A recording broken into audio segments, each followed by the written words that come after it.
இங்கு குழுமியிருக்கும் அவையோருக்கும் சான்றோருக்கும் என் போன்ற நண்பர்களுக்கும் என் முதற்கண் வணக்கத்தை தெரிவித்துக் கொள்கிறேன். என் பெயர் பிரபாகரனே. நான் 2ஆம் வகுப்பு படிக்கிறேன். பழையின் பெயர் ஆவிடி நகராட்சி தொடக்கப்பள்ளி கோவில் பதாகை. மரபணுவில் வெற்றாது வீர பண்பு ஊற்றெடுத்து தோள்கள் திணறெடுத்து நீள் கம்பு தான் எடுத்து 10 விரல்களை பிரித்து மின்னல் போ சுழற்றி தண்ணீரை தக்க திண்ணீரை நிற்க தமிழர்கள் பெற்றெடுத்த கலை சிலம்பக்கலை பற்றி பேச வந்துள்ளேன். மக்கள் தம்மை சிங்கம் புலி போன்ற விலங்கிடமிருந்து காத்துக்கொள்ள கையாண்ட முறைய சிலம்பக்கலை. சிலம்பம் தமிழர்களின் வீரத்தின் அடையாளமாகவும் பண்பாடு சின்னமாகவும் விளங்குகிறது.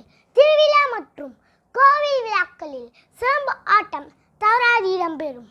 அடிமுறை கர்நாடகா சுவடு, தஞ்சாவூர் குத்து வரிசை, நெடுங்கொம்பு என்ற பெயர்களில் சிலம்பம் கற்றுக் கொடுக்கப்படுகிறது. சிலம்பக்கலை கிமு 2000க்கும் உட்பட்ட கலை. ஆதிச்சநல்லூர் அகழ்வாய்வில் 32 வகையான சிலம்ப ஆயுதங்கள் கண்டெடுக்கப்பட்டுள்ளன. இவை சென்னை அருங்காட்சியகத்தில் வைக்கப்பட்டுள்ளன. சிலம்பத்தில் வளரி, வாழ்வீச்சு, சுருள்வாள் என்ற ஆயுத பிரிவுகளும் உள்ளன.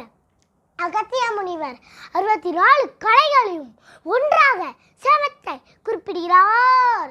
சிலப்பதிகாரத்திலும் திருக்குறளிலும் கலிங்கத்து பரணியிலும் அதனை பற்றிய குறிப்புகள் உள்ளன. சிலம்பம் பயில்வதால் மூளையின் செயல்பாட்டை அதிகரித்து மன ஆரோக்கியம் மற்றும் தன்னம்பிக்கையை கொடுக்கிறது.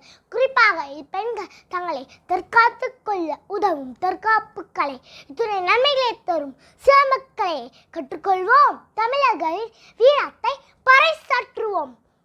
முச்சங்கம் வளர்த்த மொழி, உயிருடன் கலந்த மொழி, தேனிடம் இனிய மொழி, என் தாய்மொழியாம் செந்தமிழில் என் உரையை நிறைவு செய்கிறேன். நன்றி, வணக்கம். தமிழ் வாழ்க.